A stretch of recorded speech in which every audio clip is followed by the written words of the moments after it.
Good evening, gamers, and welcome to episode 11 of Games with Dave. Tonight, I am joined by the duo that formed Sharktopus Games, Harun Bahri and Christopher Willett. They have previously produced and successfully kickstarted 4 zines for Dungeon Crawl Classic based around the ancient Greek culture, Aeon, Ancient Greece. And you can find those at sharktopusgames.com. And now they're delving into the jungles of Mesoamerica with Ziggurat of the Blood God, a level 4 adventure for not only Dungeon Crawl Classics, but old school essentials, and Mork Borg, I believe is the proper way of saying it. I have no idea. Someone will correct me in the chat if they get in there. I've always said Mork Borg, but I heard it said as Mork Borg the other day. Mork Borg. But the Kickstarter launches on February 1st as part of Zine Quest 5. Welcome to the show, guys. I'm so thrilled to have you on. Thanks for having us. Thank you. My pleasure. So to start out, could you both give me your backgrounds and explain how you both got into the world of game design and how you two got paired up and formed Sharktopus Games? I'll let Chris go first. Thank you. So I'm a history teacher, and I think, as a kid, I always wanted to write Dungeons and Dragons books. I wanted to be an artist and make the artwork for Dungeons and Dragons books. And that was always kind of a dream of mine. But then, it's one of those things that you never actually get into. And then, when I was a kid as well, I remember I got bad grades in math, and my dad took away my Dungeons and Dragons books, and he said, "These will never, you'll never make money with these. This will never help you." And he took them away from me. I was grounded from those. Well, joke's on you now, Dad. Look what I'm doing now. So I wrote a few things for DM's Guild first. Then what got me into the OSR is that I really didn't like 5th edition that much. And I started talking to Harun and said, "Hey, have you ever heard of Dungeon Crawl Classics?" And he's like, "Bro, yeah, I was just thinking the other day about, how much I would love to play that game." We played a few games, and then I started thinking to myself, what if we start writing for them? And that's kind of where Sharktopus Games began. It came out of that. Nice. Sorry for the noise. My cat has decided he's going to join us for the interview. Well, yeah, in a second here, of course. Sorry. Yeah. Now, Harun and I actually knew each other earlier from playing war games. And we played War Machine together here in Phoenix. Then he moved to Kansas, and now he lives in Utah. But we've still kept in touch this whole time. In fact, I probably talk to Harun literally every day about role-playing, about what I'm writing about. And as a writer, one of the challenges is that it's very lonely. You kind of like sit here, typing out your words. And I feel like being a role-playing game writer is even lonelier because your spouse does not give a shit about what you're doing. Your coworkers really don't understand. And, I have a coworker that another teacher where I'm like, "So, those like book things I was telling you about?" And she's like, "Yeah." I'm like, "Well, I've got another one coming out on Wednesday." And she's like, "Oh, cool." No idea what I'm doing. So it's very lonely. But having a writing partner, someone that you can message and be like, "Hey, this is what I did today," or you can do a sketch and send it to him, that is what has given me strength over, all these months. Nice. So it's kind of hard to answer what I do. I'm a stay-at-home dad these days. I'm very fortunate and blessed for that. And but in my previous life, when I actually worked, I was in the marketing industry, and I did internet marketing starting way back in 2005, believe it or not. Wow. And I've been around for a while on the internet, and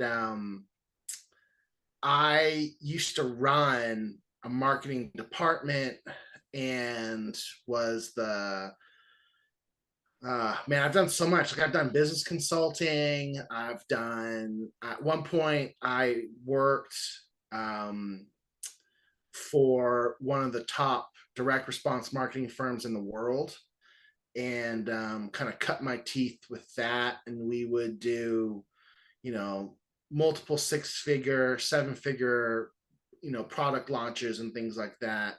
So I've been doing product launches before Kickstarter was even a thing. Wow.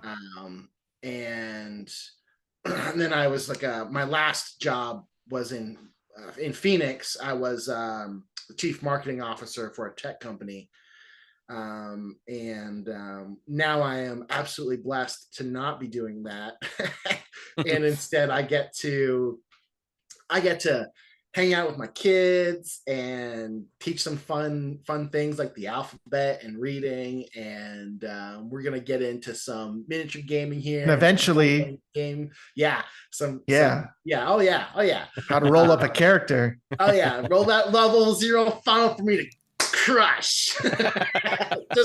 just like my mom used to do to me when I played Dungeons and Dragons with her.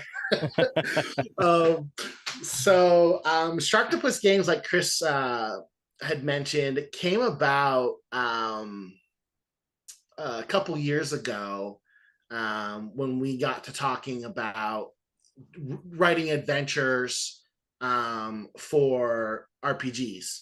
And I had just gotten into Dungeon Crawl Classics, and I love Dungeon Crawl Classics. It's just that magic system. Man, you got me. And then all the crit tables, like, oh man, it's just brutal. I love it. It's just so much fun. If you've played it, like Chris, I've played a little bit of 5e. It's not my jam. It's got some really cool things, but I prefer the older things. Maybe because I'm older. I cut my teeth on the red box way back in the day, in the late 80s, early 90s. Like I said, with my mom actually taught me.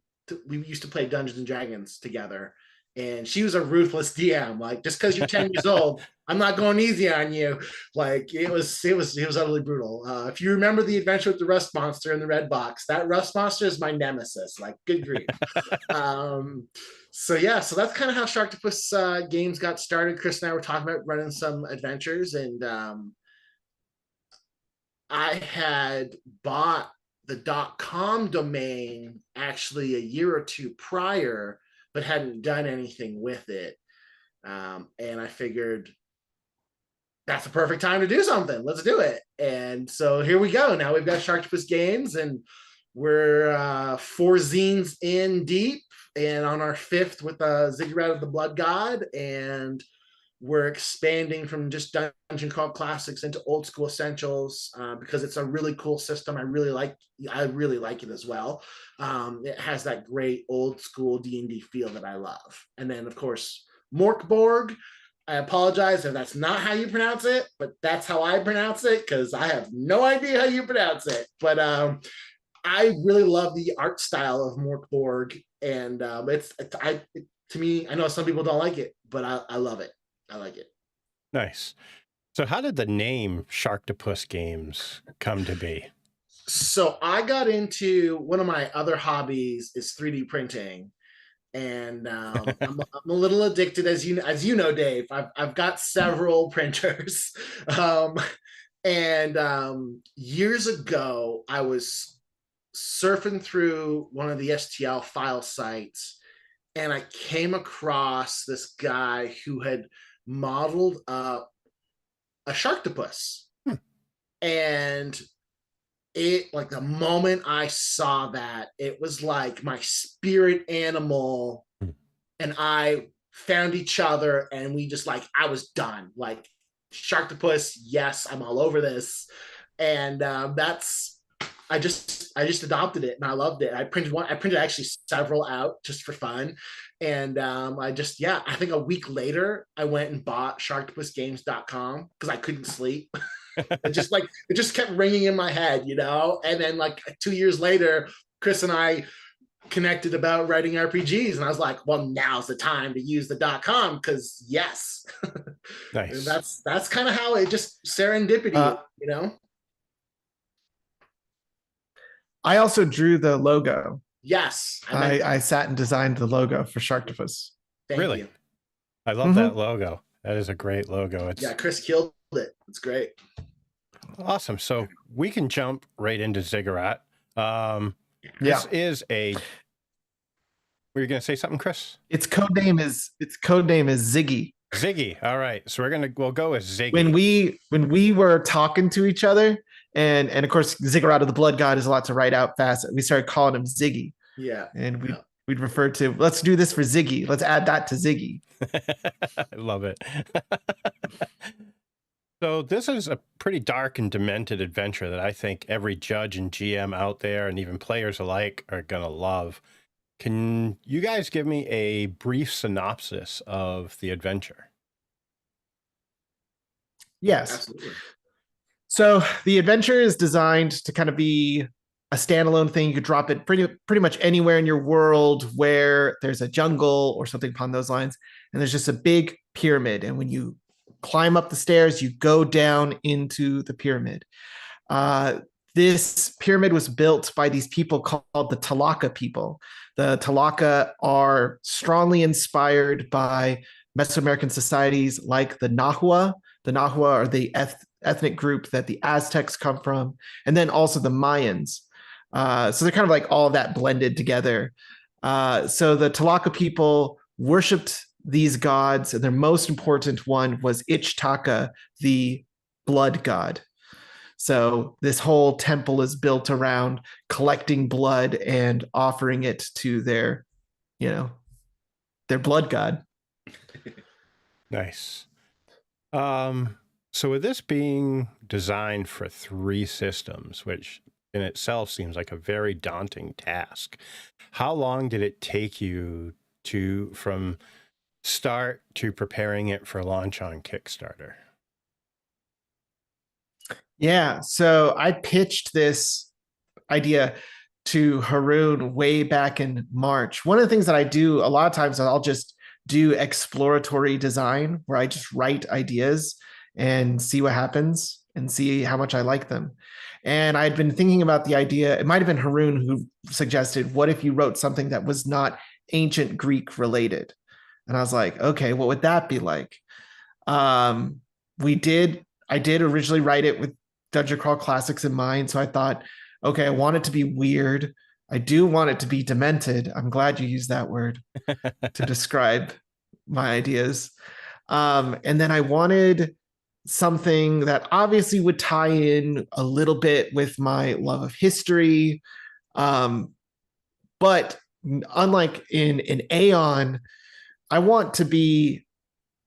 try to find as much real things about Greek mythology, and then how can I gamify them? Or how can I also then sometimes make them super, super off into this weird direction, kind of like with Daedalus cloning his son, for example.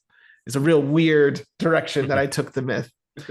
In this, it was more now I could just go anywhere and make it as weird as possible, make each encounter as different as possible. There's no orcs or goblins. That's garbage. There's only weird stuff in this. So when it comes to Dungeon Crawl Classics, the big design key is that they love using weird dice. Like everything is a D7, D5, D3. Like I almost never have a chart that's like D8 things. It's always D7 things. Because in Dungeon Crawl Classics, you have those cool dice. You got to use them. Yeah. That's my favorite part, is having the D7. Other game systems don't like using weird dice, which was to a point where I almost wanted to start a fight with OSE fans and be like, no, you're going to get a D7. Figure it out. But then I didn't do that. And so that was one of the big changes changing those dice.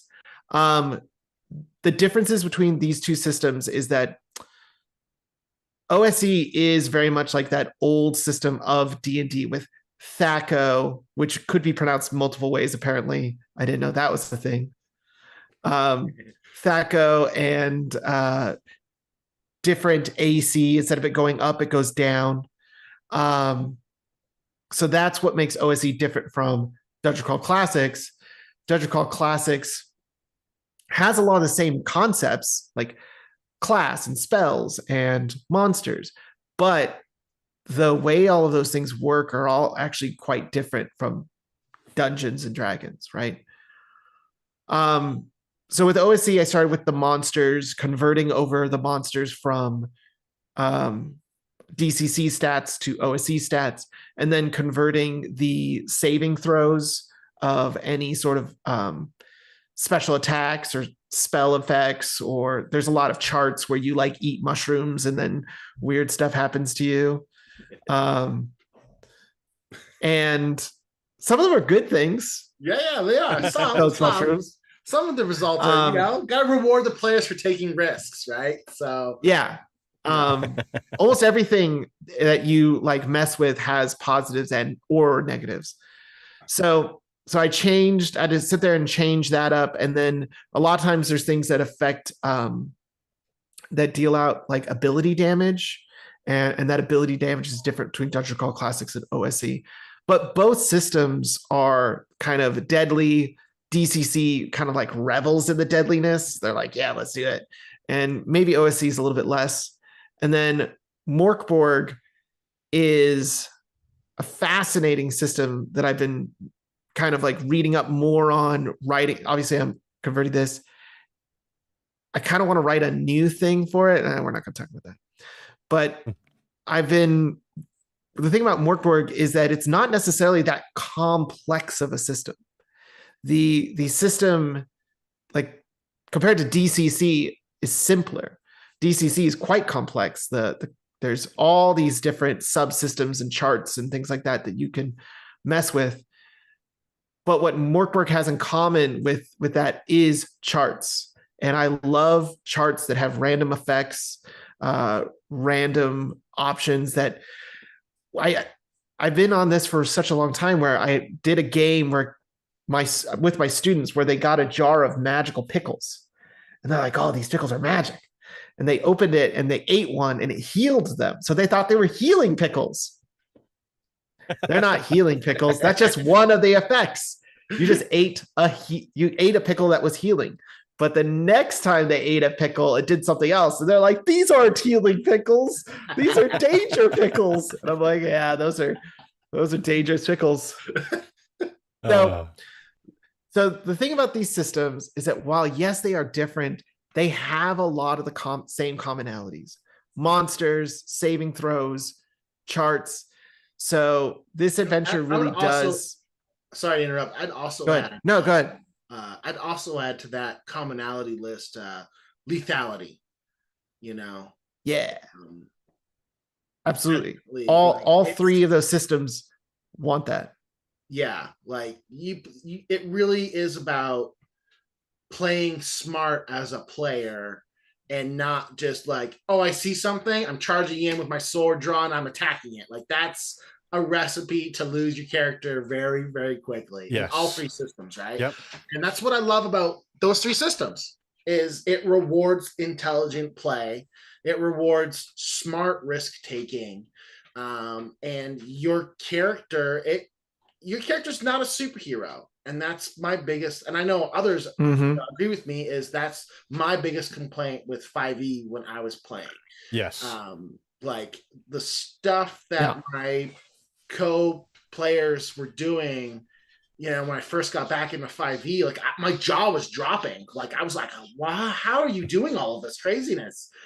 How is this possible? Like I was so used to playing old school and how I took a break for a while I went from 2nd edition to 5th edition. That's kind of like the long break that I took from RPGs. So it's a pretty lengthy, a break.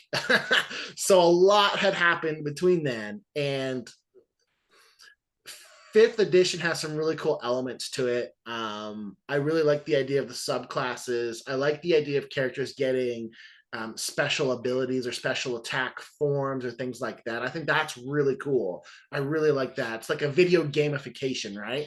Which is conversation for another time. Yeah. But I do dig that part. I just feel, in my opinion, I think, oh my gosh, this cat. I just feel that they should be earned. They're too easy to get in 5th edition, in my opinion. And then you look. There's one other. Yeah, sorry, go ahead.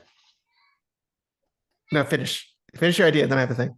I was going to say, like, if you look at the fighter class in DCC, which I've been playing. We have a small group here in Salt Lake, and so we each get to play 2 characters at the same time. And so I'm playing a fighter and I'm playing a wizard because I gotta play a wizard. It's Dungeon Crawl Classics. Like, come on now, we got to celebrate some stuff here, and it's just utter. I want to see the bonkers, right? I want to see the craziness of harnessing the power, or I should say, attempting to harness the power of the cosmos and the gods, and channeling that raw energy and power through me, and doing cool, crazy stuff, or succumbing to corruption and chaos magic and exploding and stuff like that. But the fighter class. I have never had so much fun playing a fighter than I have in Dungeon Crawl Classics. It is a blast. They have done, in my opinion, it's the gold standard for how a fighter class should be. It's for me, it's that much fun to play. Most of the time, a fighter is very straightforward and really boring. And Dungeon Crawl Classics, kudos to the team who put it together, because their imagination, they've done a terrific job. They've done a great job in all the classes, actually. Yeah, I was going to say that all around, that game is just fantastic. Yeah. So back to you, Chris. I know you want to say something. The final thing about converting between the different systems is there are several encounters in Ziggy that really don't require a specific rule system. They're kind of like, they're neutral. There's this number system that the Talaka people used that I based on the numbers of the Mayan people. And you learn how this number system works. Then you start to apply that number system, and it requires you to be a smart player to work together as a team. It is not necessarily something where you roll a knowledge parentheses history check and unlock the secrets, right? So it doesn't really matter what rule system you're using. It's something that could have shown up in like a mystery murder dinner activity. Right. It's really brilliant. Definitely good job on that. Thanks. Yeah. I'm not even good at math. Oh, I know. A couple corrections here and there, which yeah. But I think players, and for those listening to that, they're like, oh my God, math, no, and they're freaking out. It's really not that bad. You're not doing complex algebra. Once you learn how this is done, it's ingenious. And kudos to, what was it, the Mayans you had said? Yeah, to the Mayans. Yeah, the Mayans. Actually, it is straight up like, this is how the Mayans did numbers. We're going to take that and we're going to put it into our game. And that's what we did. And that's one of the cool things that I love that Chris does, is he takes real world historical facts and ideas and adds them into what he writes for whatever game.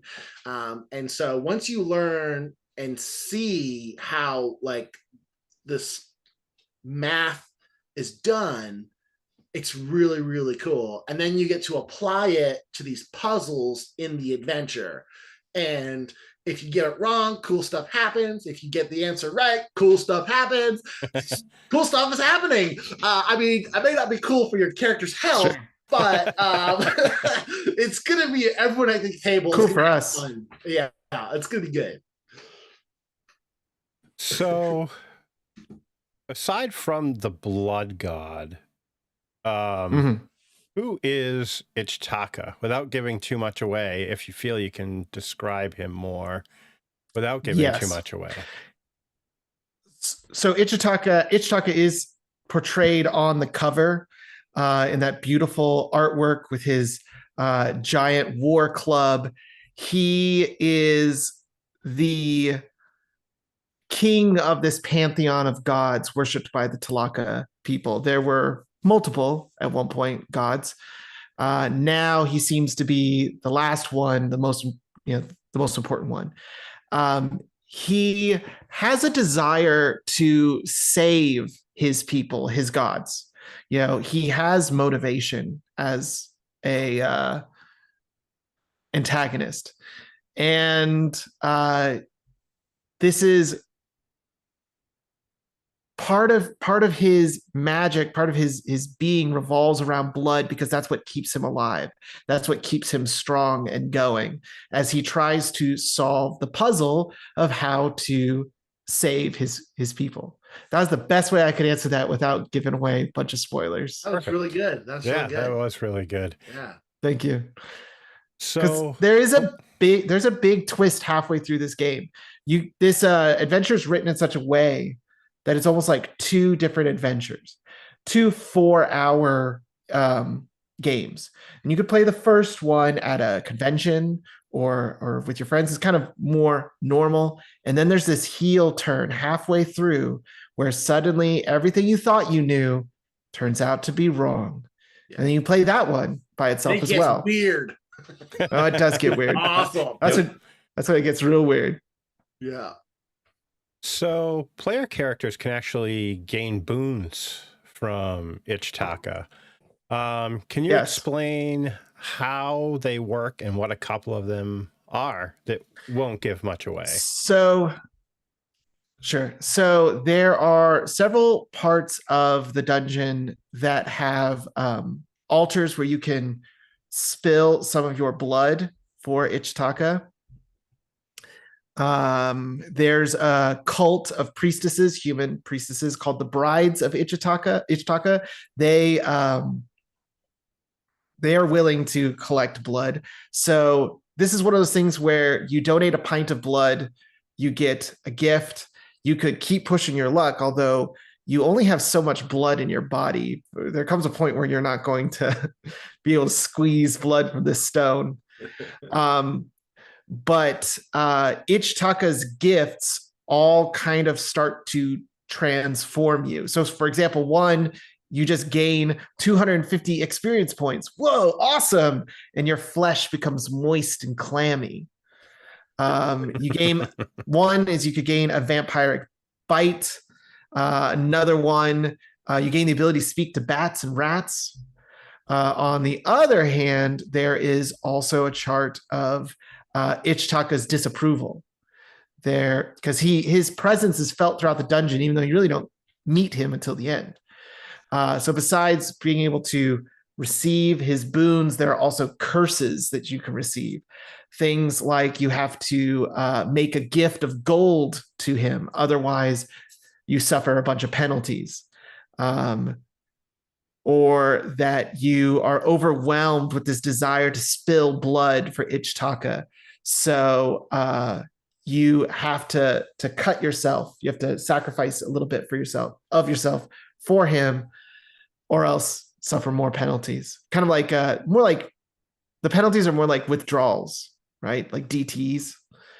So there's kind of like his presence is felt throughout the dungeon in all these different ways. And again, it's charts. Just you roll on these charts and who knows what crazy. Just because one player got one result does not mean someone else is going to get the same result. Right. Yeah. All right. So there is a question that I had down that I am going to skip because I feel like it gives a little too much away, but I am going to replace it because we already kind of touched on it, about the mushrooms. And the one thing in that really I was just like, whoa, was rolling a 4. And let me see what that one is. Hold on. Yeah, I'll let you read it. Oh my gosh. I forgot about that one. That's great. Your skin becomes ashen gray permanently. So this is a very DCC idea, and the idea of your character receiving some sort of weird thing, like you grow an ear out the middle of your head, but you can now hear things a mile away, stuff like that. And again, even though I wanted the idea of kind of like body horror or having your body changed, I didn't want it to be like you develop neon pink spots and your skin turns green. It did need to be something a little bit dark. The thing about these mushrooms is there's an area where mushrooms are growing, and some of the creatures that live in the dungeon harvest that as a food source. Think of the brides of Ichitaka who are human and need to eat. Some of these mushrooms have positive effects. Some of them have negative effects, like they make you sick, because obviously some mushrooms are poisonous. Some mushrooms in real life are not. Just like pickles. Just like pickles. You got to be careful about those. I mean, man, that jar of pickles shows up in almost everything I try to write, because I love the idea of you eating something. It's very like Alice in Wonderland, to eat something and then it has an effect. But that and you're like, okay, I took a little nibble and now I know what this one does. I took a little nibble and now I know what that one does. That's what Alice is doing. Right. She's figuring out what these things do. But I'm all about like, you should take a second nibble, Alice, and see what happens. Because you may think you know, but you don't. I also love the idea of potions in a different form. Potions are cool if you're like brewing them and making them. But I always find it strange that like, oh yeah, here's a glass jar of liquid. I'm going to drink it and get stronger. So I'm always thinking about alternative potion ideas. This mushrooms are just potions by another name. Over on my Dungeon 23 project I've been working on, I made magical tea that, again, you could collect these servings of tea, brew them up, drink them, and then there's a chart that produces different effects as well.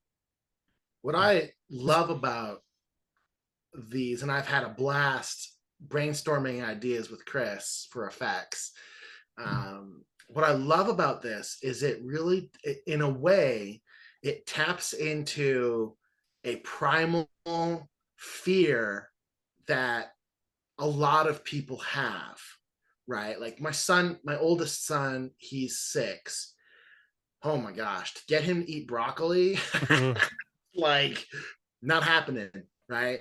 So like, and there's foods that I don't like just by looking at them, right? And so what I love about this is it kind of, and let's be honest, as a player, when you come across items that your character can eat or drink, there's always that fear and hesitation and the internal debate. Do I eat it? Do I drink it?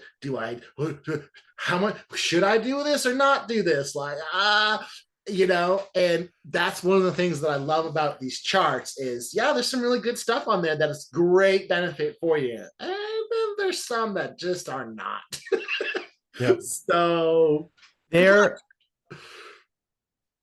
makes it fun. This ties directly, and I love the player that in the epic moment decides, I'm going to eat this weird thing. What happens? And you roll in the chart. Right. In another game I played where I leaned on this again, I had the idea of goblin fruit, which was these weird fey fruits that show up everywhere. So you might find some of them in the adventure. And so the players had collected quite a few, and they were literally like, the bad guys had the drop on them. They were sneaking into the mansion. Bad guys had the drop on them. They're like, now what? And my buddy Alex goes, I eat a goblin fruit. I'm like, now? And he's like, now. I rolled the dice, and a little bee flew out of his mouth. A little bee, and then a bunch of, like a whole swarm of bees, number 11. I didn't think this was going to happen. And so the bees attacked the bad guys. They made an escape. It just worked out brilliantly. But it's not like I tried to force it. I just rolled the dice to see what happens. Who thinks of like bees as a breath weapon? What? I don't know. It's awesome. I love it. It's great. Some monster would think that up. Right. I would be terrified to get a glimpse of Chris's dreams. Yeah. Yeah. Yeah. This particular adventure, especially, it's got some weird shit. It does. It does. It's great. It's great. Yeah. So what made you decide to actually publish for 3 systems versus just Dungeon Crawl Classics like you had with Aeon? And do you think there's a possibility of ever seeing Aeon converted for OSE and Mork Borg? So this is our 5th Kickstarter now. And we've done 4 volumes of the Aeon Ancient Greece series. And we've got more. If you're watching this and you're a fan, don't you worry. We've got more Ancient Greece coming your way. Don't you worry. We wanted to take a break from it, and we wanted to branch out in terms of what we were writing and putting together and offering to the DCC community. And I had jumped on the Old School Essentials Kickstarter late last year in 2020. I'm pointing behind me. Right back there. I had jumped on the Old School Essentials Kickstarter that Gavin Norman, Necrotic Gnome, had put together last year in 2022, because I was a big fan of old school D&D. And I'd heard a lot of really good things. I mean, people rave about OSE, and for really good reason. Yep. They've done just a phenomenal job putting all of those books together and really cleaning it up and organizing it in a very, very great way. And so I was telling Chris about it, and I was telling him, like, that's really cool. And I said, look, how do you feel about, just converting this over from DCC to OSE? Because to be honest, it really isn't that much work. I mean, I'm not the one doing the work, but so it's like no work for me. Yeah. So Harun's not the one who has to do this. Yeah, so I lied. Yeah, Harun's not the one who has to do this. I'm the one. Yeah. So it's really easy. It was not, super fast, bro. No problems. And so so I kind of pawned it off onto him. and I passed my charisma check, my persuasion check. He failed his, and here we go. Yeah. Then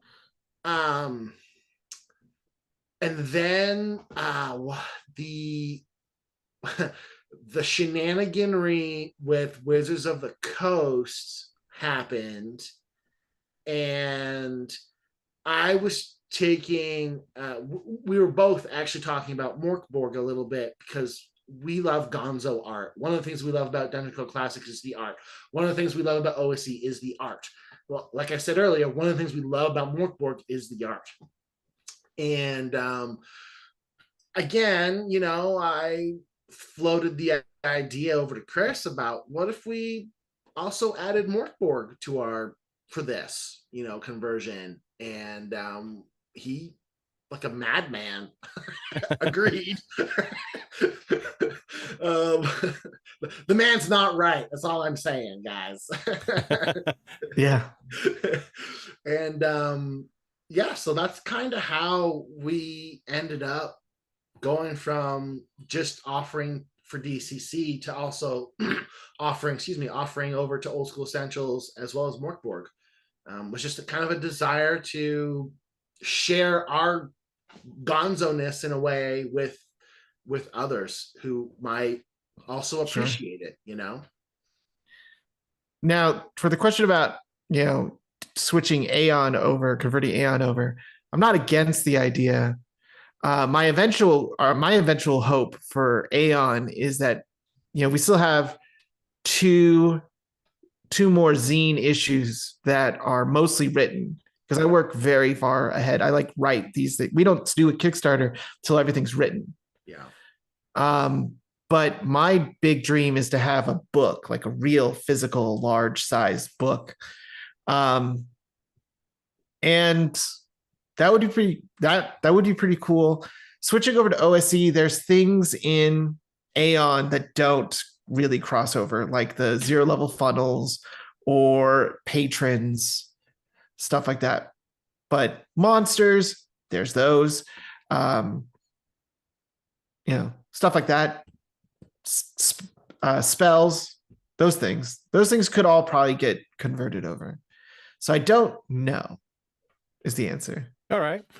Fair enough. Another thing I noticed with this, and this is more for Chris, you had done all the cover art for the Aeon mod or zines. Yes. What prompted you to hire an artist to do this cover versus drawing them like you had done with Aeon?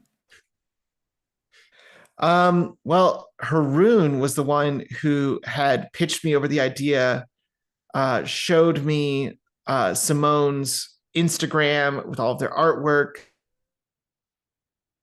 asked me what did I think of the idea. I basically told Chris his art sucks. We're gonna hire this guy. Look at this awesomeness. Wow. Sorry. My computer just freaked out. Can you guys hear me? Yep. Okay, great.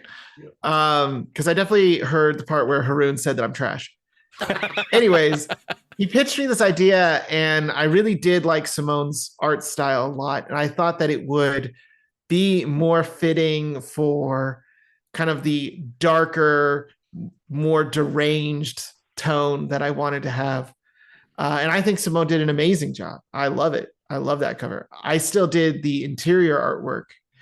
And from a zine creator point of view, me doing the artwork is really just us saving money on artwork. Yeah. It was the fact that interior art costs money, interior artwork costs time. So I do all the art myself. I'm basically a self-taught artist. I did not take professional classes other than just enjoying drawing in high school. But the main part of doing Aeon is it allowed me to get a drawing computer that I can draw on and do all these sketches. So I'm constantly sketching sketching and sending that stuff to Harun and be like, hey, check this out. What do you think about that?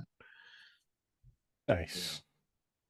So Harun, this question is more geared to you because I know that you handle the Kickstarter end of things for all of these zines. What made you choose Kickstarter versus, say, Indiegogo or Itch?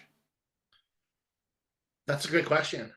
It's actually a really simple answer. And excuse me, unfortunately, excuse me, Kickstarter is the big boy on the block.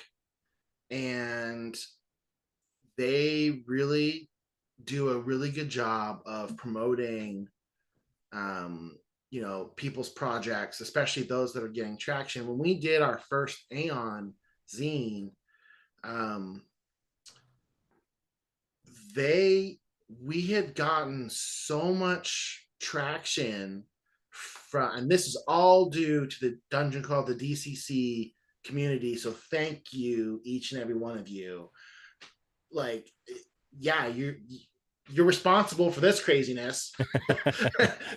So thanks. That's right. But we had gotten a lot of traction and momentum on our very first Kickstarter that Kickstarter picked us up and was sharing our project with everybody, both on their platform and in their emails. And I know that there is a little bit of unhappiness with Kickstarter for doing, they're adopting some blockchain technology or crypto technology. I honestly didn't pay much attention to it because I was in the middle of a Kickstarter at the time and just was like, I can't listen to this right now. I've got too much on my plate. I don't need any more distraction. They're a big company. They're going to do what they're going to do. I have no say and I can't do anything about it. And as much as I would love to go and take our projects to another competing platform, I've been watching these other platforms, and the truth of the matter is, and it's just a business decision, unfortunately, is those other platforms just don't have the traction and the branding and the power that Kickstarter does. And so we have just also I've learned the Kickstarter system, and it's not definitely could be improved as a creator and project creator, right? If you've ever created a Kickstarter, you know what I'm talking about. It stinks. I'll just be honest. It's kind of a sucky platform to put your project on. It's not user friendly at all, and it can be a little frustrating at times.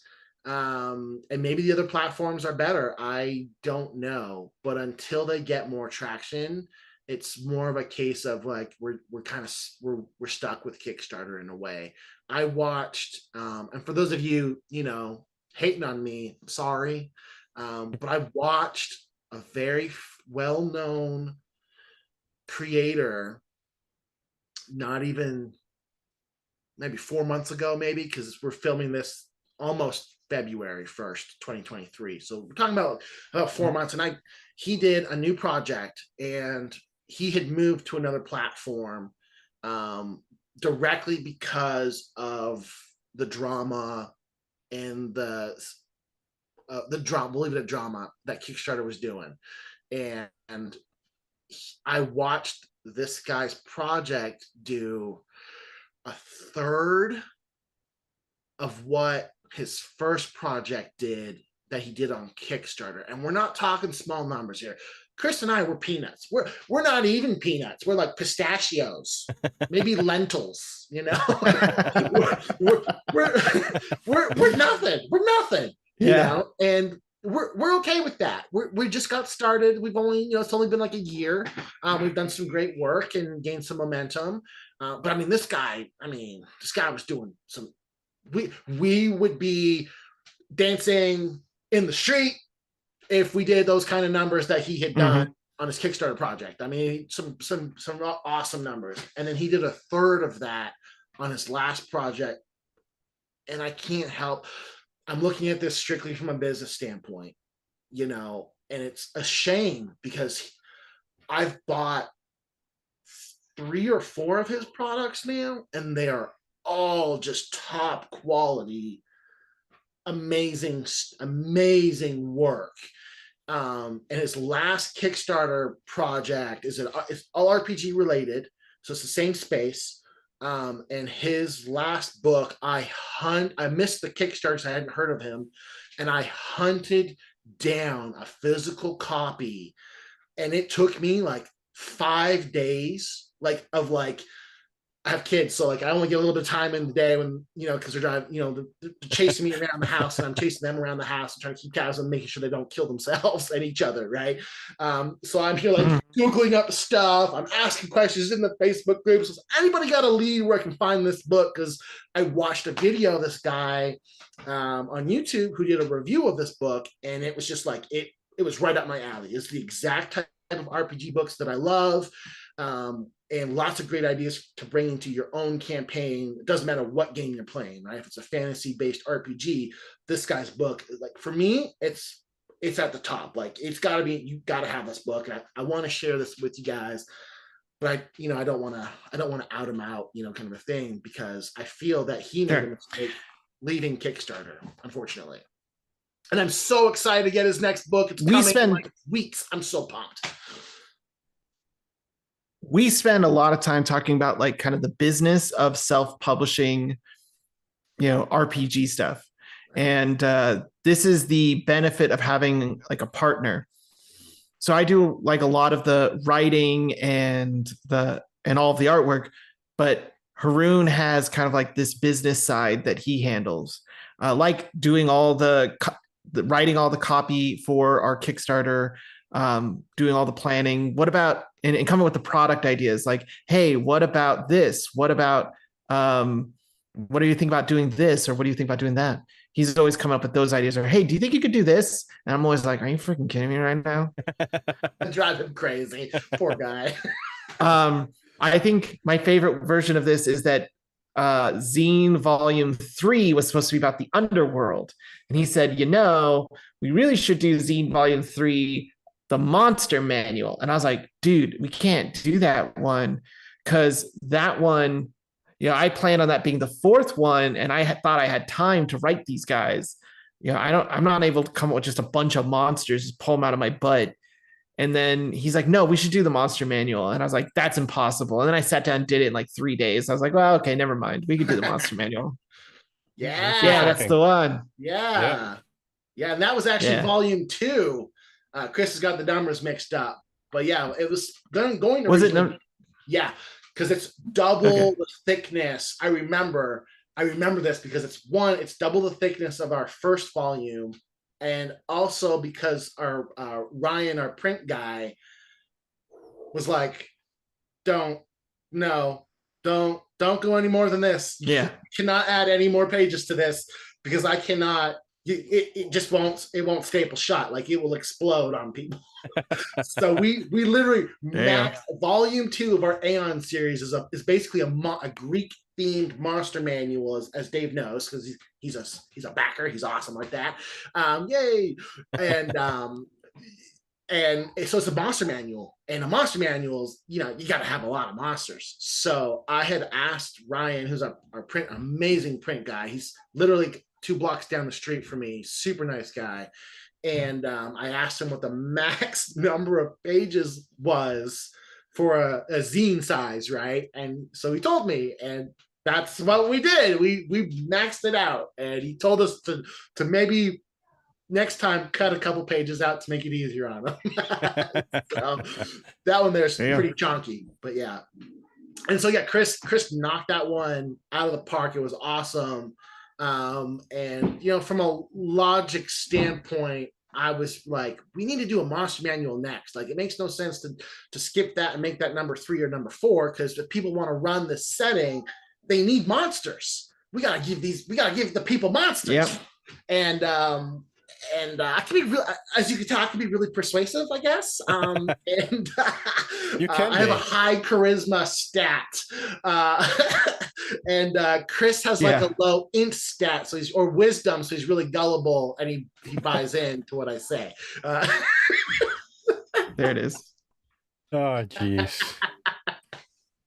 This is why we're friends. I don't know why, actually. I don't know why Chris puts up with my shenanigans and trolling, because it's nonstop. so that I don't have to write the Kickstarter copy or do the fulfillment. Yeah. That's actually a good reason. Oh yeah, I don't have to stuff envelopes. That's it. Oh, yeah. Hey man, I got 4 kids. Pretty soon you'll have them all put trained. them all to work. In the sweatshop. That's right. Of my books. That's right.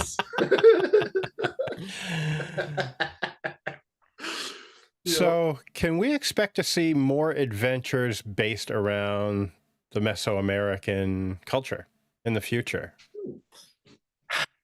I mean, never say never, but this was kind of like a one-off setting idea. It's kind of purposely vague so that you could set it wherever. And usually what I do, we were kind of talking about this off mic, is I'll spend time doing exploratory design, where I'll think of an idea. I'll think, oh, what about this? And then I'll start kind of like chewing on it and writing things and seeing what happens. We were talking about like a good example of this would be an MCC Mutant Crawl Classics idea, that instead of being set in the post-apocalypse where you are hunter-gatherers and that's it, those are your 2 choices, it's set in the 90s and you're a mutant who's totally radical and live in the sewers. And I spent a little bit of time working on that one, and then we decided not to do that one for various reasons. Even though it was pretty radical. I had I drew a picture of like a pigeon skateboarding, or I was gonna make vehicle rules for making a vehicle out of garbage, just stuff like that. Nice. So this Mesoamerica idea kind of is born from a germ like that. And currently I have other germs that I'm working on right now, other ideas that I'm chewing on. One is my Dungeon 23 project, where every day I post a different dungeon. You've probably seen it on Facebook. I post it on my Twitter every day. And our goal is that after 1 year, I'll have a giant dungeon and we'll publish that as a big book. That might be one of our first big books. We'll see. It's only been a month, so we'll see. Although I am keeping going strong with that. And then another future idea is a Mork Borg setting, game, adventures, but set in something more like the Necromunda setting. Oh, nice. Where so I've been doing all these sketches of like, what is the difference between cyberpunk and Necromunda? And the difference is that, like, while both have mohawks, Necromunda, your like clothes are all torn up and your weapons were found in the garbage and stuff like that. So I've been practicing drawing Necromunda hive scum. We're actually gonna the working title is Hive Scum, and so that's another exploratory design project I've been working on right now. So I'll do a dungeon room, and then if I have time, I'll work on a Hive Scum class or something like that. Nice. Well, which also has charts. Both. Nice. D7s. Yeah. So to get back into Ziggy, sorry, I kind of strayed off the path a little bit there. It's all good. We're okay. Distracted, indistractable, indistracting. If I am ever left responsible for any party's well-being with the stasis box, everybody's going to die. And I know you already kind of touched on it with the mathematics, but why did you have to put math into this? Because I think that's one of the most demented things you could have done to a guy like me, is to put math in this adventure. And especially do you want to give away what can come popping out of it? Yeah, we could talk about this. Because the way I kind of see it is,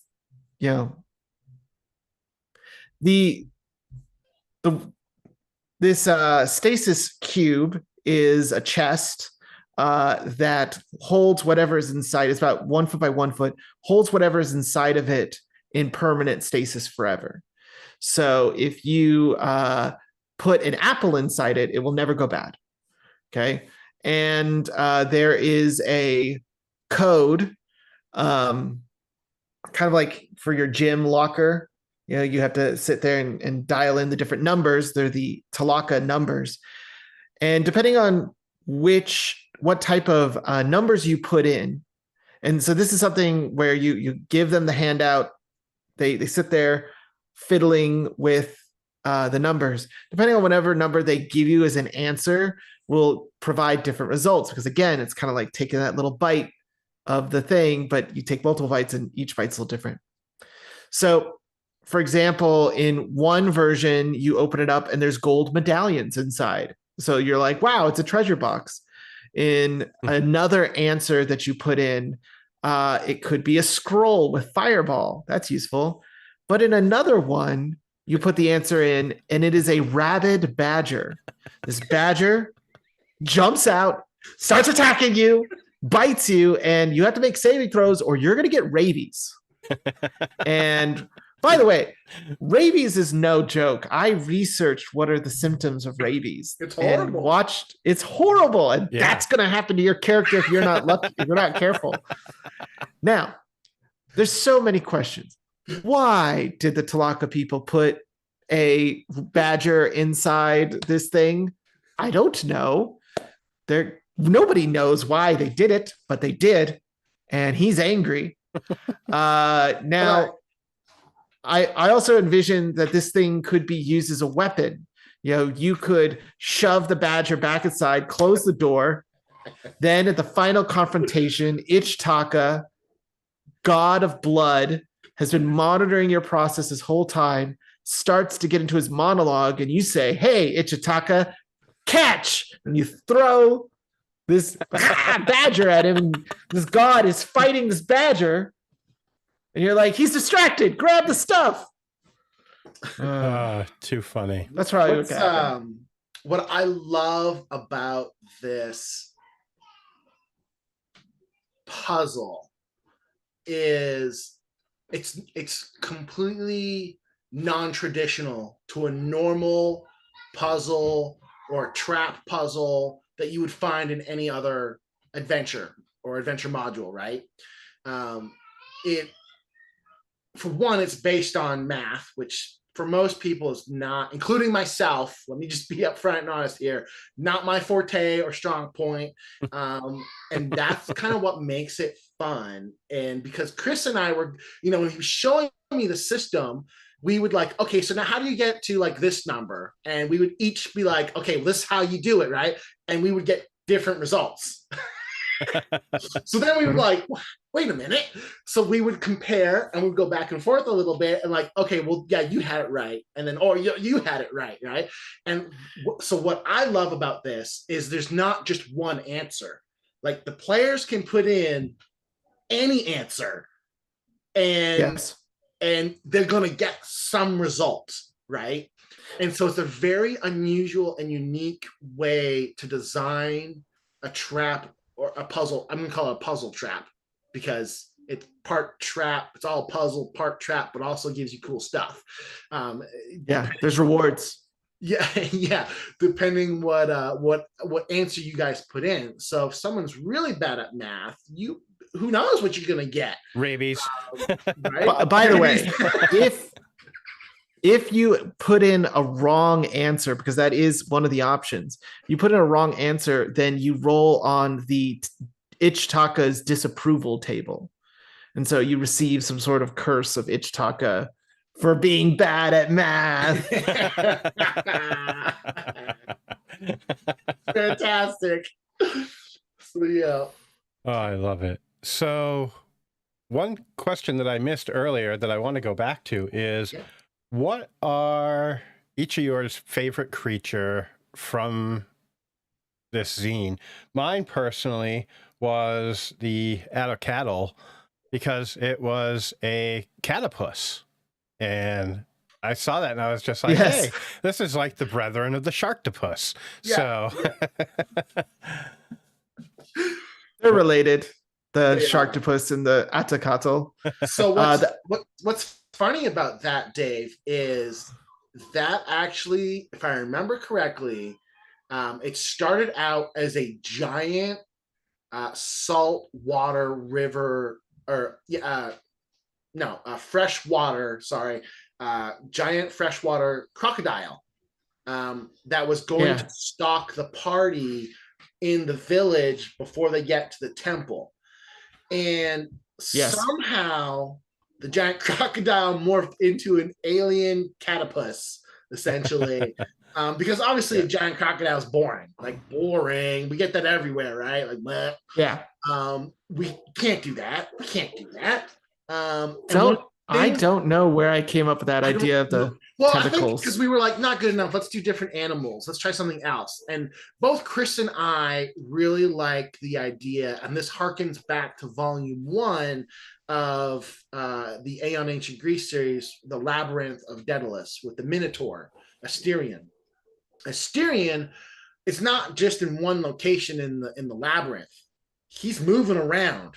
He knows the PCs are there, and he's excited to play with his food. And that's what he does. He hunts the PCs down and tries to take them one by one. And I'm not going to spoil any further than that, but we have actual rules in that first volume of how to play the Minotaur stalking the PCs and things like that. And I really like that idea of a monster stalking the PCs. And so we ported that idea over to this.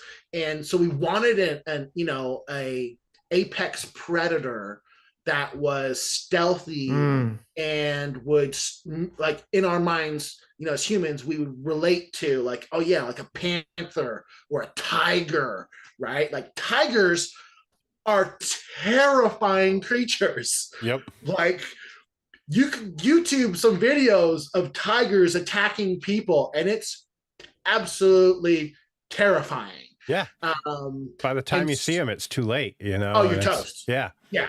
Yeah, it's game over, man. Like, good luck. You hope, yeah. And so, of course, just a regular tiger, and of course, in Mayan and Aztec cultures, they, venerated pumas, panthers, the cats of the jungle, Jaguars. Yes, jaguars. And Jaguars.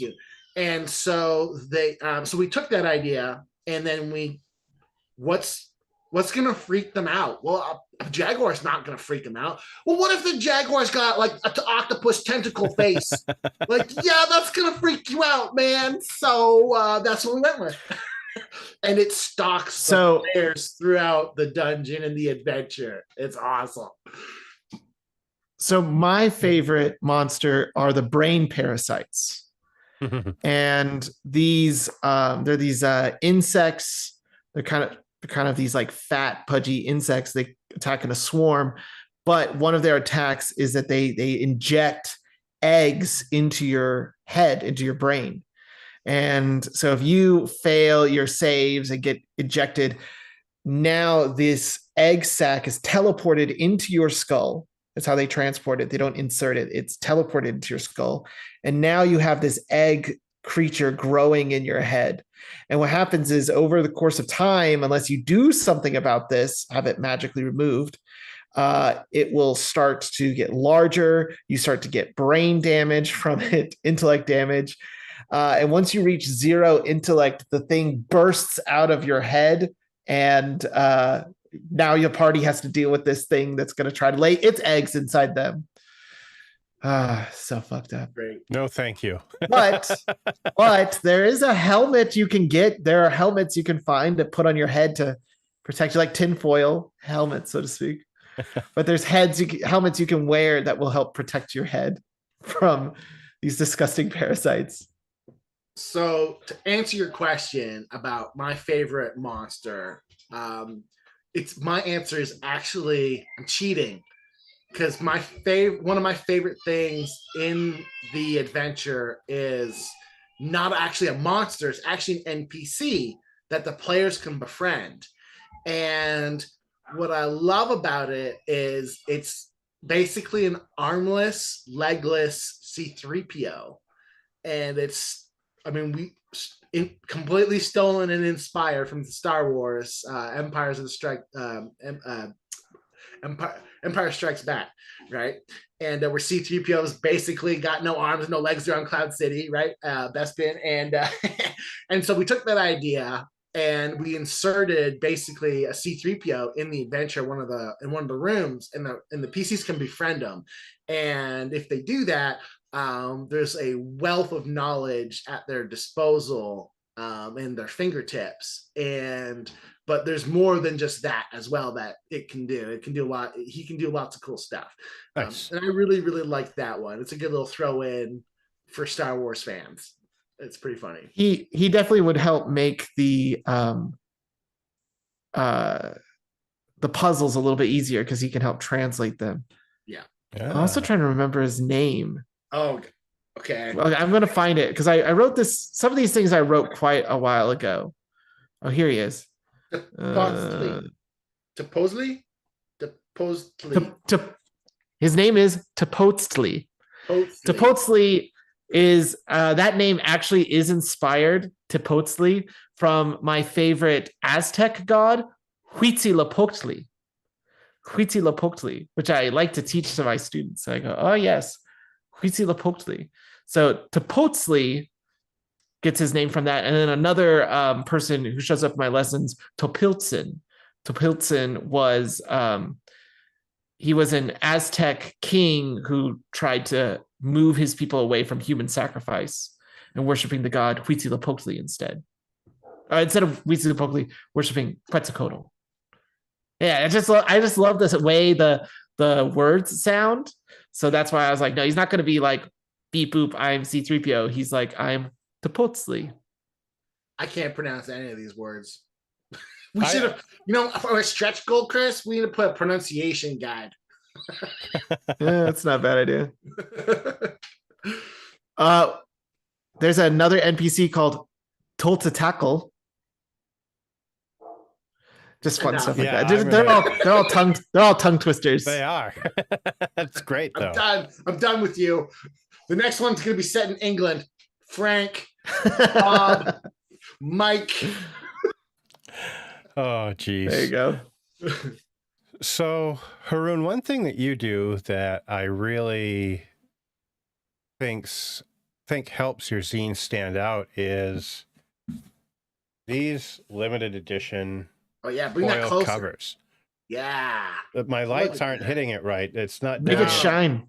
Look at that. Woo. Yeah, there you go. There we go.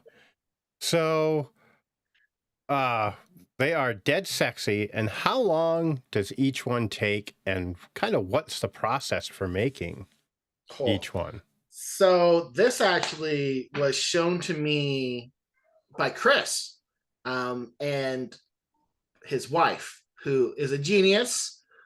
Shout out to She Carla. sure is. Yes. Shout out to her for sure. So the process it's actually pretty time consuming. I won't lie. You're looking at, close to 10.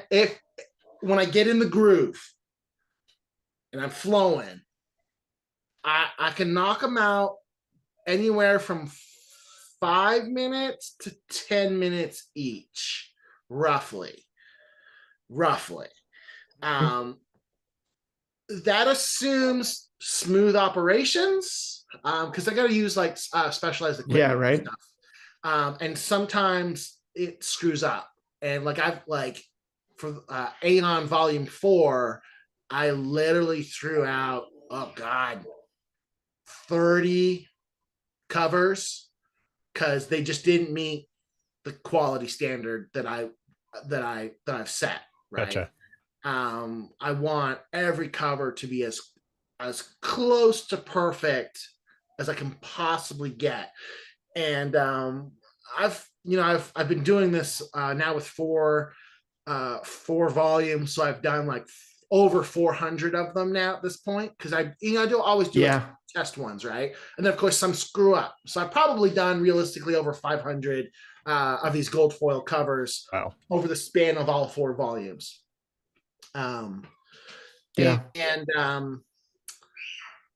So in terms of the process, you need gold foil. You need whatever cardstock you're going to use for your cover. You have to print on that. And then you need like a laminator essentially. And you basically run it through the laminator. And it's not as easy as it sounds. No, if I may, I came up with this idea when we were starting our first one. I was like, what if we had special covers? And Harun's like, ooh, yeah, special covers. This sounds good. The marketer in me salivates at special covers. I can't help it. And why did I agree to this? I failed my wisdom. That's right. And Chris got me completely on that one. So joke's on me. He got it back. I got him back onto you. I stuck this back onto you. But I had the idea, and it originated with me doing all these test runs, and it wasn't working. I was like, what am I doing wrong? And I sat there for the longest time, so frustrated and failing until my wife, Kayla, said, oh, did you try turning the foil over on the other side? And I'm like, no, it cannot be that. That's not what this is. So I did it, and it turned out that she was correct. She cracked open this whole thing. And I love them. Yeah. Oh, so it is actually Kayla's fault that there's I'm doing one all other these gold thing. zines. Thanks, Kayla. Yeah. There's another element of this too, which is that for each zine that we successfully kickstart, I make a gold foil version of the cover. So it's 8x11, completely flat. I make a gold foil version of that cover, and I hang it up in my paint room where I paint all my miniatures and stuff. So I have kind of like this whole stack of them, and I'm trying to decide if I'm going to do the gold foil Ziggurat of the Blood God, or am I going to put the poster of Ziggurat of the Blood God up? I haven't decided yet. Why the not one both? that Harun has right behind him. You can always do both. Both always works. It's hard to see in my background because it's so far away, but that is 18 beautiful. by 12, and that is actually an add-on that you can get. I should bring it up so people can see it. Yeah, bring it over. Grab it. Do your Vanna White moves. Da, da, da, da, da, da, da. Oh yeah. Try not to get the glare on it, but yeah. I know. Hold on a sec. You know what I love about the cover is Simone, when I sent them the explanation of what I wanted, I was like, giant vampire god holding a club, a group of adventurers are fighting him, but they're losing. That's what makes DCC and OSE different from 5th edition. Is in 5th edition, the god would be losing and the heroes would be winning. But in DCC, they're losing. And I said, I want one guy's brain melting. And so right dead center, there's a guy who's like, ooh, and his skull is open and his brain is like oozing out of his head, just evaporating. His brain is just evaporating. And I'm like, hell yeah, that's what I want. That's awesome. Simone, he just knocked it out of the park. Yeah. Just spot on. It was awesome. It is. This is why. Yeah, this is why I did not mind, hiring someone, it didn't hurt my feelings or anything like that, because I was just like, I don't know if I could really capture what I'm picturing. And Simone did it. And I was like, this is it. This is perfect. Yeah. Awesome. Do you guys have a few more minutes? Because I've got some I design do. I don't know about questions. Chris, I certainly do. I can stay for as long as you need, Dave. Cool. Yeah. So, Chris, I'm actually going to dive into kind of some design questions. Sure. And Chris, in your interview on the Spellburn podcast back in 2021, you had mentioned using MS Word to lay out adventures, which I thought, I'm curious as to why Harun is laughing. And it actually sounded really cool to me. And for folks that haven't listened to that particular episode of Spellburn, can you kind of explain it? And then we'll let Harun explain why he's laughing so hard at the idea. Well, the reason that I've been using Microsoft Word is that for zines, the complexity level is fairly low. And one of the things that attracted me to Dungeon Crawl Classics is the fact that the layout is very homemade, so to speak. The layout of the giant core book is not that complicated. Meanwhile, I felt that 5th edition, they want that glitzy, expensive layout. Looks like it came out of a Victoria's Secret catalog sort of look. And then, if you're working with a zine, you don't have to worry so much about all these extra pieces. The other thing with using Word is that you can do layout as you're writing. So whenever I am writing, I'm almost always thinking about, okay, how much space do I have? One of the things I enjoy about zine writing, what pushes away from writing a book first to doing zines, is that I was originally writing this DCC ancient Greek book, and it was going on forever. And it was never going to end. It was going to be 300 some odd pages. And that's when we switched to zines. I said, no, it cannot be that large. First, it has to be numbers that are divisible by 4. So when you're printing it, it has to be numbers of 4. So that's one limitation. The second limitation is, as Harun talked about, our second one. We did our first one. I think it's like 32 pages. Did the second one, it's like 64 pages. And that's way too much. And so now we've learned that the sweet spot actually to have it to close nicely and to look nice is anywhere from 32 to 40 pages. So you're limited there as well. And so limitation breeds creativity. That's what I enjoy about using just Word, is that I'm able to do that as I'm working. I don't have to do it in one document and then go over, do it in another document, mess with that. This limitation breeds creativity is what led to us adding an adventure to the Underworld zine. Harun's like, we need to add an adventure. And I was like, fuck you. We don't have space for an adventure.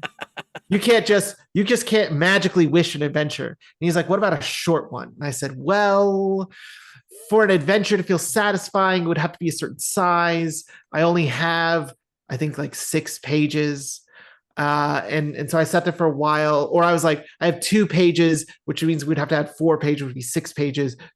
And then I thought, well, what if we did an adventure for kind of like more of like a one-on-one dungeon or judge to player? And the idea is that when I forgot his name, when Orpheus goes to the underworld to save his wife, he's given like a task. You can take your wife back to the land of the living. You just can't turn around and look at her. And of course he does, it fails. And that's where I jump in and says, Hades loved that. Hades loves a good game. So now he's created a series of challenges, minute to win it. And you have to succeed at these challenges. If you do, then you get to live again. Because Dungeon Crawl Classics doesn't have like raise dead. So this is your chance to live again. You have to go through this one-on-one adventure with the Dungeon Master. There's, I think, maybe 6 encounters, 1 for each page. And you only need to do 3. You just need to win 3 of them. And if you can succeed, you get to live. So all of that came out of that limitation of pages. Would not have come up at all. Would have been something different, probably something more generic, if we could just write as many pages as we wanted. So that's the benefit of doing the layout yourself. And it's cheaper. Yes. Much cheaper. So why were you laughing so hard, Harun? Yeah. So I'm laughing because I have been given so much crap from our print guy. Oh yeah. About it, because professionally, you don't do layout in Word, like, at all. And so every time he asks me a question about it and I end up having to tell him, well, yeah, it was written in Word, he literally laughs, like, in my face, because we're such amateurs. But he's a great guy. But like, it's that is the fact that we are essentially amateurs. We have to teach ourselves all of these things. Yeah. That I think has actually been part of the fun of this whole side hustle that we've developed for ourselves. Yeah. I did not know how to draw digitally. I was a doodleist at best. And then I started coaching myself and teaching myself, watching videos and practicing. All of these things that we do just comes from us just practicing. And the fact of the matter is that people who are watching this, there is nothing that separates us from you. Like, you could do this too. You could do this Probably too. Smarter than us, actually. The difference is that we did it. Yeah, we're just doing it. That's what it comes down to. Yeah. And for those, look, I'll put it out there. If you're an aspiring writer and you want some help, reach out. Just reach out to me or Chris. Like, we're absolutely very friendly. I love coaching people. I used to do business coaching and consulting. So look, shoot me an email, sharktopusgames@gmail.com. Hit me up on Facebook. I don't use my real name. It's a long, really stupid story, but Facebook will not let me use my real name. So you know me as Barry Bright, and I've got the Michelangelo icon as my thing. But shoot me an email. Oh my God, you are Barry Bright. But to further answer your question a little deeper, Dave, about why I was laughing is like nobody is using Word for layout, like, at all. People are buying, except for us knuckleheads. They're using Affinity or InDesign, and I just bought Affinity. I'm actually working on, I've got 2 zines that I'm writing right now that I'm working on And I figured, you know what? Affinity just also had this crazy sale, so I bought it because it was really cheap. And I was like, I want to up my game a little bit. That's one of my goals for this year. Is I want to up my game. I want my zine to look better than Chris's zine, so I bought Pro. Good idea. We'll see. It's not done yet. I will say that every time we do these projects, we do try to push the envelope. We do try to ask ourselves, what can we do next? So that applies from everything from us, developing the Minotaur miniature to working with someone to make dice, to the poster. Yep. Right? Every single time we are asking ourselves, what could we do differently? Because that is part of what I enjoy about doing these projects, is the challenge of doing something different. Yeah. Nice. It's fun to push yourself too. You learn new things. Some things work out and some things don't. Yeah. It's true. And I can say, for anyone thinking of reaching out to Harun, I don't know Chris as well as I do Harun/Barry, but he will light a fire under your ass and keep on you about doing things, because I made the fatal mistake of reaching out to him about working on a project.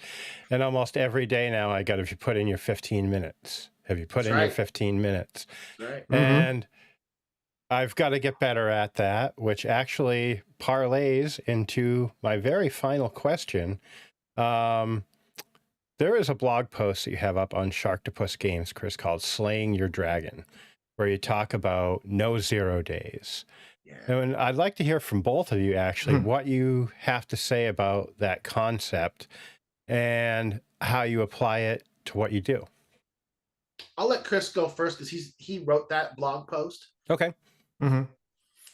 So I kind of landed on this concept when I started doing my thesis for my master's program. I needed to write like 100 some odd page history paper, and I'd never written anything that long before. So I said, how am I going to do this? And I said, well, you're going to do this by doing it a little bit each day. And a lot of times when we start projects, Dungeon 23 is a really good example, but going to the gym is another one. That when you first get started on something, you get really excited about it. So your excitement level is really high. Maybe you'll write like 6 dungeon rooms in one sitting, or you're going to the gym and you're working out. But then by like the second day you go, and then by the third day, you don't really feel like it and you don't go. And before you know it, you just kind of fall off. So the idea of no more 0 days is that if your goal is to go to the gym and work out, okay, and lose weight, then you need to do that as often as you can. And the day that you don't want to do it, that's when it counts the most. So if you're really not feeling it, if you're really sore, just go to the gym and walk on a treadmill or run on the treadmill.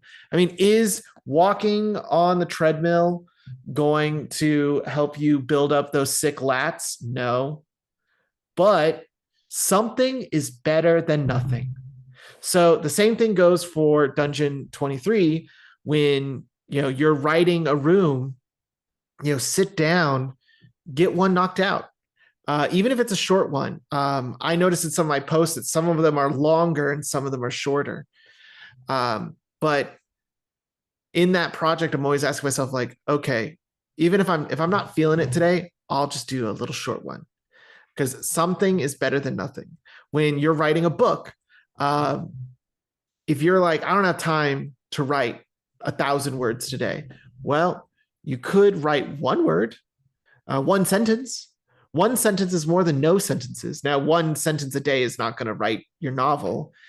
It's not going to write your next zine adventure.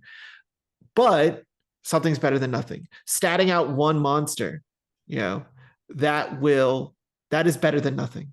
So Dungeon 23 to me is kind of like the perfect example of the kinds of projects I love getting myself into. From I cast a sword out of aluminum.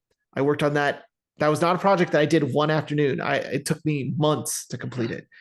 I've been going to the gym and I've lost 30 pounds, and I've been doing that by just doing a little bit almost every single day.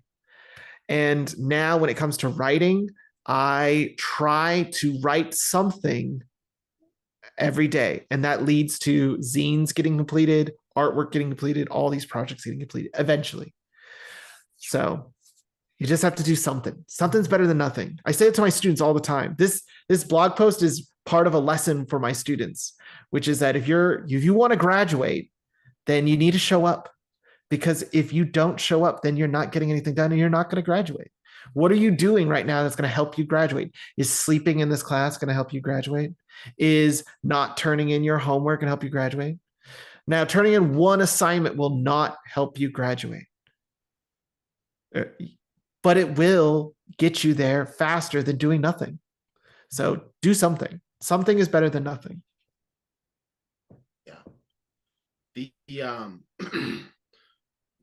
For those who want to read it, hit up the blog, sharktopusgames.com. You click the blog tab. It's called Slaying Your Dragon. It's right. Is that what it's called? Right? Slaying Your Dragon. Okay. Just want to make sure I got that right. Yep. Slaying Your Dungeon. Slaying Your Dungeon. Is it Slaying Your Dungeon? I thought it was Slaying Your Dragon. Slaying Your Dungeon. We're slaying some stuff, guys. Dave fail. It's fail. It's fine. It is the best article on self-improvement and personal development that I have read in probably the last 10 or 15 years. Chris really hit a massive home run with it. The way he wrote it, the concepts inside that article are just they're really they can be life-changing. The concept of no 0 days is brilliant. I've done in my corporate life, which I've been in corporate business since, I started my first business when I was 16, and I've been in it since, like I said earlier, I started internet marketing back in 2005, back in the early heydays of the internet in terms of marketing and business, right? And I personally was always really big into personal development and self-improvement. Tony Robbins, Zig Ziglar, Jim Rohn, Les Brown. I can name a lot. I've got a lot invested in personal development in myself. And, to reach your goals in life, you have to invest in yourself, for one. And the way you do that is by listening to people who have done what you want to do. Talking to them is a big one. And then putting your goals down. And we've all heard about goal setting and like SMART goals and things like that. And how do you achieve what you want to achieve? But I'll tell you, go read that blog post, because it is a distillation of almost every goal setting idea and concept I have ever heard from every single personal development guru, Tony Robbins included. The way Chris lays this out is just absolutely brilliant. It's so simple, it's so easy, it's brilliant in its simplicity, and it really nails down, like, hey, how do if I want to lose 50 pounds, how do I do that? This article tells you how in a very simple form. It's really simple. Like Chris says, you do a little bit every day. The idea at its core is called no 0 days. And it's been, ever since I read the draft of this, I have adopted this saying, because I don't know if you know, I don't think I've told you this, but I've literally adopted the no 0 days as a personal mantra. And I did not know that. Now you know. Yeah, seriously, you blew my mind with this. It was fantastic. And I've been around a lot of high profile. I've met some Zig Ziglar, Tony Robbins. I've met these people in person. They're fantastic. If you they can make your life different. It's awesome. But save yourself hundreds, if not thousands of dollars. Go read the blog post, the article, because it's brilliant. Like, seriously, really good. And I'm not saying that to fluff Chris's ego because I'm going to have him do more work, or because he's my friend. Like, one of the things about me, and Chris will tell you, I'm pretty much a straight. Dave will tell you, I'm pretty much a straight shooter. If your idea is shit, I'm going to tell you it's shit. Like, it's hot garbage. Let's do something else. But what can we do to improve on that? Let's make it better. You can't just tell people the bad. You also have to help them with the good. And that's how you elevate people. My old boss on the East Coast, when I worked for him, he owned this crazy direct response marketing firm. And I mean, we were the firm to work with. I mean, we took companies from, doing a couple million to boom, 12 months later, they're doing 30, 40, $80 million in revenue. Those some big numbers. And I used to write a lot of sales copy and with the other copywriters. And I was the only one who was like, I was so excited for critique day.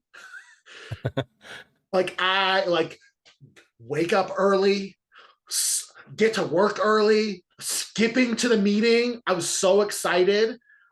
And every other copywriter that I worked with dreaded that day because I can't speak for their mental fortitude or their attitude, but my attitude was, this guy is the top guy in the world, not just America. It's a big deal. The entire world. Right. And he's about to tell me what I did that is terrible and how to fix it. Are you kidding me? Do you know what that's worth? Like, obviously we're doing this, we're trying to make everybody money. So a lot is on the line. We're spending big money on these launches. So there's a lot on the line. Talk about stress, guys. Like, these Kickstarters, I know a lot of other creators get really stressed because it's this skyrocketing thing and then it peters down and stuff like that. That's the process, guys. That's what a launch is. Enjoy it. It's just fun. Like, I don't lose sleep over launches. I mean, at all. These launches are nothing to me because I've done all these big numbers. Now, when you're first doing them, it's really crazy. The emotion is really high, right? But you get used to it. I have been doing it for so long that I'm numb. It's actually probably not a good thing, probably. But it is what it is. It's like you get used to something and it's just like, oh, kind of a thing, right? So I was really excited to meet with my boss and get these critiques. And he was brutal. He made these other copywriters cry, literally cry, bawling tears to the point where they were just like, I'm going home. And here I am like, what else is terrible? Tell me more. Help me out, because it made me better. So if you want to get good, you have to have this mental fortitude of being able to accept criticism, constructive criticism. Now, Clayton his goal was never to make you cry, but that's how the other people took it, right? Their ego, their self-esteem was wrapped up with what their work and what they were doing. And for them, it was an extension of what they did. And they couldn't handle being told that their stuff was dog poop. But I did not have that mentality. I was like, give me all the bad news. Yes. Tell me how this bad news is great news, because now I know what I've done good. And now I know what I haven't done good and how I can fix that. And so I loved that process. It was awesome. It was great fun working for him. I learned so much. But it was a high stress job. But it made me a really good copywriter. It made me a really great marketer. It took me from, being one of the pack to now sounds really ridiculous and egotistical, but I'm pretty good. I'm good. Harun is correct. You know, He is I'm Pretty good. good. I'm gonna pat myself on the back. Dude, you rock. You put in your work, and it comes down to working. I got there and I got the job because I had put in the work. I had sacrificed. I put in my time and I worked at it and I worked at it and I worked at it and I bought resources and I studied and I worked at it and I did the work. And it's, if you're writing a zine, you're writing an RPG adventure, you're writing an RPG, dude, that's a huge feat. You got to do a little bit every day. So the concept of no, like, I'm gonna have a t-shirt that says no 0 days. That's my slogan. I love it. Like, I've totally adopted that as my own slogan, stolen it from Chris. And it's a great slogan, and it really will keep you on task with your goals. So if your goal is to write a zine, get started. 5 minutes here, 10 minutes there. Pull out your phone, pull out your notepad app, and write something, damn it. And this is where I get into my aggressive business coach. This is the goal that you want.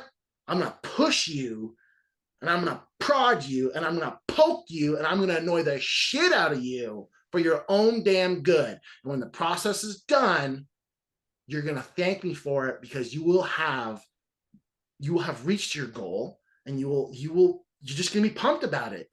It's awesome. Yeah. Does the process kind of suck? Yeah, it can suck. Are there days where you don't want to go to the gym? You don't want to write? You don't want to do this? Yeah. I got 4 kids under the 6 and under. I have 2 twins that are 1 year old. I am so sleep deprived, guys. Like, my brain, it's ridiculous. It's ridiculous. Yeah.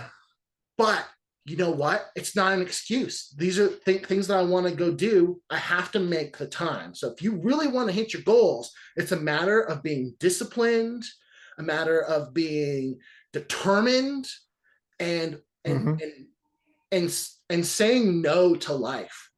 No, this is a distraction. This is my 15 minutes right now. This is the glory moment. This is when I put in the work to become world-renowned zine writer, adventure writer, where I can get hired by Paizo, Kobold, Wizards of the Coast. Ooh, I don't know about that one. I will say, I'm just joking. I will say that working with Harun, I don't experience this. I've never felt Harun ever say to me, like, get to work. And it's because I feel so responsible to him, held accountable. I feel held accountable. This is the value of having a writing partner. So that's my big piece of advice to people who want to write, is you got to find a writing partner. I've had other writing partners in the past that were not that good. Find friends. They just didn't help me. But working with Harun, I always feel like I'm not just doing this for me. I'm doing it for him. I want to make sure that I'm producing good stuff for him. And then the other side of this too is that he and I kind of cover opposite sides of the spectrum. Whereas I'm more the creative side, he's more the business side and fulfillment side. When I have like a crazy idea, like I wanted to have golden dice. I still want golden dice, but I wanted gold DCC dice. Yeah. And Harun spent days researching this. What could we do? How much would it cost? Could we, how much would we make off of this? And we really sat down and looked at the feasibility of this. And this is our side thing. We use the money that we earn from this to fund more of this, So I'm not getting a second mortgage on my house to buy dice. No. This is a fun. This is for fun. But that's the value of having a partner. Yeah. That's the value of having a partner. I should start a coaching program for aspiring zine creators, and or something. It's not a bad idea. Something silly like that, because having a partner, and it goes both ways. Like I feel responsible, to Chris and accountable to Chris on things, because he was like, well, what about this idea? And I'm like, okay, well, I got to go ask this company about that. Let me go ask this company about that. And then like the next day he's like, what'd they say? And I was like, I didn't even get a chance to email them yet because of the kids. and by 9 p.m. I was done. And yeah, like, I do constantly check up on being like, did you do that thing? Yeah, always. But it's great. It's great because then it goes on my to-do list, and I look at that list and I shake my fist. I'm like, why am I doing this? But at the end of the day, we're doing this because it's fun. And that's something that is, for me personally, coming from high stress corporate business life, this is so stress-free. Like, it's ridiculous, and it's fun. And that's what's really great about it for me, is I really like fun. It fits my personality. And so, but having a partner, like Chris said, is really, really key. So if you're out there and you're all alone, and cycle through your friends until you find a friend who will help you. You've got some. If you don't, shoot me an email, message me on Facebook. I will be your friend. That's what Dave did. I didn't know Dave. He messaged me after I think, was it Kickstarter number 3 or something? 2 or 3, that? Yeah. Dave's like, hey man, I love your zine. I backed it. I really appreciate you sending it to me. It's really cool. I've got this idea. What do you think? And we just started chatting like that. And now I harass him all the time. Yep. I don't count it as harassing. I find it very valuable, and I just have a hard time more with the dedication thing than anything. It's hard, man. It is. And I'm trying to train myself to get into it and do that 15 minutes every day. It's tough to get my zine done. Here's the thing. Life, this is what I've experienced. Perhaps others have or haven't, but I've experienced that life will look at your goal list and laugh quite heartily at your goals. Yes. And then do its damnedest to just kick you in the teeth and be like, yeah, those are some cool goals. Yep. And smack you beside the head and try to derail you. So it's a like I said earlier, it's a test of your discipline and your mental fortitude to be like, you know what? It's 11 p.m. I have to get to bed. I have to get up at 6 or whatever, right? To get to my job. I don't want to write. Well, tough, man. 15 minutes. It's already 11. Who cares? What's 15 more minutes? You're going to be tired tomorrow anyways. Right. Just do it. Do 10 minutes. Do 5 minutes. Also, if write it's a sentence like Chris said earlier. This is true. You will be tired anyways, so you might as well. Yeah. My only question is, if it's 11 o'clock p.m. and you haven't gotten started, is there not a 15-minute time period sometime between 6 and 11 that you couldn't have found? How much? Was there a time you were playing Marvel Snap on your phone that you could have been writing? Right. And that's the thing. Like you have the technology literally in your pocket or in your hand right now to accomplish whatever goal you want. If it's publishing zines, you write zines, you can write on your phone. So I'm working, like I mentioned earlier, I'm working on two zines right now. One's an adventure that I wrote 2.5 years ago. And I got stuck on the damn map because I'm not an artist. Well, I should have just hired that out. I'm stupid. I'm completely stupid. I'll be the first to tell you that. But now I've got an artist working on doing a map for me for that. So I can get past that. And now I'm going to launch that. We're going to get that going. It's Chris, actually. He's doing it. I'm bribing him. And I'm a really handsome artist. A super handsome artist. The handsomest. And then there's another zine that I'm working on right now because I'm a little ADHD. Okay, I'm a lot ADHD. And it's really close to being done. And I've got a tracking sheet where I track every day. Did I work on it or not? If I did, I get a check mark. If I didn't, I put an X, right? And so when I look at that, I can see, well, shit, a whole week has gone by and I haven't worked on this. What the heck has happened, right? So use your phone. I wrote this zine. It's about zombies. I pretty much wrote like 90% of this zine in like note form, bullet point format on my phone. Just wife and I are driving somewhere. I made her drive, pulled out my phone. I started working on it. I'm sitting at the doctor's office waiting for the doctor to grab my kids. I'm working on it while keeping a side eye on my kids, making sure they're not going crazy, right? So you're in the bathroom. How many people take their phone in the bathroom and spend all that time in the bathroom watching videos or doing stuff, right? You could be working on your zine.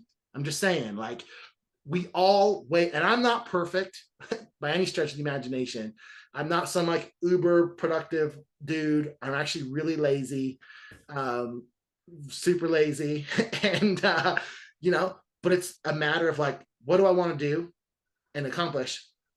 Where am I wasting some time? What can I cut out? Because it doesn't add anything to my life. Watching that YouTube video, well, that's 5 minutes, 8 minutes, 15 minutes. Some of them are an hour, right? You can then, how many video games are you playing every night? Why don't you cut 30 minutes out of video games and apply that to your zine or your goal, whatever it is, right? That's all I'm saying. Probably harp on that too much. I can't help it. I'm sorry. It's good. Me coming out. I want you to achieve your goals. That's the thing. When I was doing business consulting and business coaching, like, man, I wanted their success probably, I know for a fact, more than 90% of the business owners and entrepreneurs that I coached. I wanted their success more than they wanted it. I want people to achieve their goals. It's awesome and fun. I love that. The sense of satisfaction that you get when you achieve your goals is great, right? If you've got kids, watch them as they achieve these little goals as they grow up. It's awesome. It is. Right? Well, I want that for you. I can't help it. It's the optimistic, nice guy in me. Well, I, for one, appreciate it a whole bunch. You're welcome, Dave. Thank you. So that was all I had for questions. Do you guys have anything that you feel like I left out that you'd like to add in, or you feel like we kind of covered everything? You want to tell them about the gifts, Harun? Yeah. So, little completely, some self-promotion here. You can find Ziggurat of the Blood God on Kickstarter. We're launching it Wednesday, February 1st, 2023 on Kickstarter. You can find it. Just go to Kickstarter.com and you can just do a quick search for either Ziggurat of the Blood God, or you can search for Sharktopus Games. You'll find it either way. If we've already launched, you're going to want to get in, especially day one. We're doing a number of gifts. So on day one for backers, they're going to get if you do the digital pledge, you're going to get a digital PDF copy of Aeon Ancient Greece Volume 1 for free. Okay. If you pledge at the print levels, the physical pledges where we actually print stuff and mail it to you, you're going to get a bunch of cool stuff included with your pledge completely free. One of them is, hopefully the light doesn't glare on it too much, is this bookmark. It's pretty cool.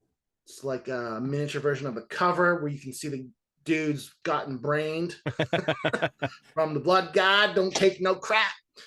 Someone bring a Snickers when you visit his temple, because he's hangry. You're also going to get a free art card. As you can see, here we go. And it's fairly decent. It's 5.5 inches by 4 1/4. So just under about half of the cover size here, right? If you can see that, it's kind of hard with the glare. But you're going to get that. And on top of that, I wish I had actually grabbed a copy. Dave has a copy. Harun, Dave has a copy. Yeah. You're also going to get a printed copy of Aeon Ancient Greece Volume 1. This is our critically acclaimed, beloved zine from the DCC community. Thank you so much, everyone that has backed any and all of our Kickstarters. We owe you a huge debt of gratitude, and we absolutely love you and appreciate you so much. You don't even know. And yeah, so you're going to get those 3 gifts on day 1. Okay. On day 2, you get the bookmark and the bookmark and the Aeon Volume 1. Okay. On days 3 and 4, you get a copy of Aeon Volume 1. And that's completely free. It's complimentary. It's automatically included. Even if you don't play Dungeon Crawl Classics, maybe you'll check it out. You can also download a free copy of the Quick Start rules for Dungeon Crawl Classics so you and your friends can check it out. It's a really cool system. And Joseph, if you already have a copy of it, you can give it to somebody. Give it away. Be cool. Pass it on. Yeah. You know, share the love. And that's what we're doing, sharing the love. Yeah. And it's our way of just, you know, showing gratitude for everyone who is backing Ziggurat of the Blood God. One of the add-ons that you'll be able to do is this poster here. I'll figure that out. This poster here that is 18 inches by 12 inches. So it's fairly big, man. And it looks great on the wall. I really wish my webcam did justice on it, because it is awesome looking. And it's going to be in color, and there may be a gold foil version of the poster. Oh, What? Yeah. Ooh la la. Yeah. I'm talking to the printer. Yeah. I'm working on it. Okay. So, there may not be. If there isn't, I'm sorry for bringing it up. But if there is, you are going to want to get your hands on it. The pictures, if you're looking at the Kickstarter and you're watching this video and you're looking at our Kickstarter and you see pictures of the gold foil zines, I apologize in advance for the crummy quality of those pictures. They just do not do the gold foil covers justice. Dave will tell you. You can ask anybody in the DCC Facebook group if the gold covers are cool. Everybody loves them. They're amazing. Joseph Goodman himself, who is the creator of DCC and the owner of Goodman Games, he has supported on his own, with his own money, has bought and backed every single one of our Kickstarters, and he's bought the gold foil zines, just to give you an idea of how cool they are. The owner of Goodman Games is buying the gold foil for his collection. It's pretty cool. That's like the fanboy in us nerds out. It's so cool. I'd be like Gary Gygax, if he was still alive, buying your zine. Like, what? Yeah, that's just crazy. The dude is awesome. Joseph Goodman is awesome. He's such a great dude. And Dungeon Crawl Classics is really fun, in case you can't tell my fanboyism over it. And so we're doing gold foil covers for DCC, OSE, and Mork Borg. You pick your poison. We got a gold foil for you. There's limited quantities because, like I said earlier, I'm lazy, and these things take a lot of work. And there's like 100 of them to do for each. So there's like 300 gold foil covers that I'm going to be doing. Why did I sign up for this, Chris? What am I doing? I'm a knucklehead. Oh my God. I can't wait to teach when my kids this soon. Yeah, get your kids to work that laminator. That's right. It'll be great. But so get in. You're gonna want to get in day one, so you get all the cool freebies mailed to you. We ship internationally. We ship United States, every country. There's very few countries we can't ship to. If you're in one of those countries, you're probably not watching this because it's like North Korea. I'm sorry. I would ship to you. Talk to the glorious leader about that problem. Yeah, you just hurt Kim Jong-un's feelings. Oh shit! Please buy our zine. But yeah, that's what we're doing. We've got lots of great content, planned, and lots unlimited ideas, unlimited crazy ideas. And depending how it goes, they'll be converted over to OSE and Mork Borg if those communities want us to do that. Hopefully they do. Hopefully they like us, and we'll get to do more cool stuff for them. I would love that. I don't see how they couldn't like you guys. Right? So hopefully. Well, thank you both so much for coming on tonight. And for everyone that watched, thank you. And if you enjoyed the video, give it a like, and maybe you'd think of subscribing to Games with Dave. That would be totally awesome. With Games with Dave's for sure. Dave is awesome. Dave, thank you for having us. Apologies for the length of this interview, but I like interviews like Joe Rogan. He does interviews. He doesn't really have a set time limit. It's kind of like, hey, we've got, a block of time up to like 3 hours or so. Let's chat. Let's use it. Yeah. Yeah. And I really, really like that. And that's what makes his podcast so popular is he asks, and they have great conversations rather than these stupid 10-second sound bites, right? So I can only dream of getting that big someday. Yeah, I know, right? I have no illusions. That will never happen for me. No, I don't either. I would have to actually do videos for my YouTube channel. And I have so much fun. That's a 2023 goal. For like 6 months from now, we'll start it out. Maybe. Yeah, I'm sure the YouTube algorithm does not like my interviews and the length of them, but I love the conversations that I've gotten to have with people over these 11 episodes from not caring about the time. Because if you're worried about, oh, I've got to please the algorithm, you're missing out on so much with people. I agree. So, I agree. I think you're better off doing what you want to do and having really great conversations with people and having fun. And I hope people who watch this had fun with us. And I think when you do gain some traction and the momentum, I think you'll find that, great things happen. That's my personal opinion. Yeah, I've got to follow up on what you said to me earlier this week too. And I'm going to pitch it right here for anyone watching or anyone that watches after with Zine Quest 5 coming up.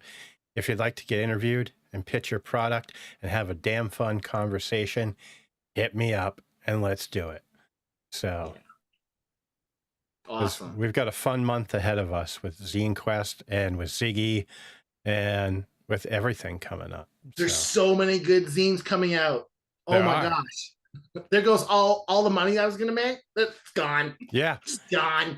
Yep. I may as well just grab a shredder for my like physical paycheck and just like feed it through there because that's where my money's going. Yeah. Like sign it right over, pay to the order of Kickstarter and mail it to them. Right. But so it's great. Go support third-party indie publishers like myself and others. We're out there. And we really appreciate you guys. So thank you. Again, Dave, thank you for having us. And thanks for coming on. For hanging out and watching us. And it's been great. I love these. It's fun. Have a good night, folks. Thank you very much.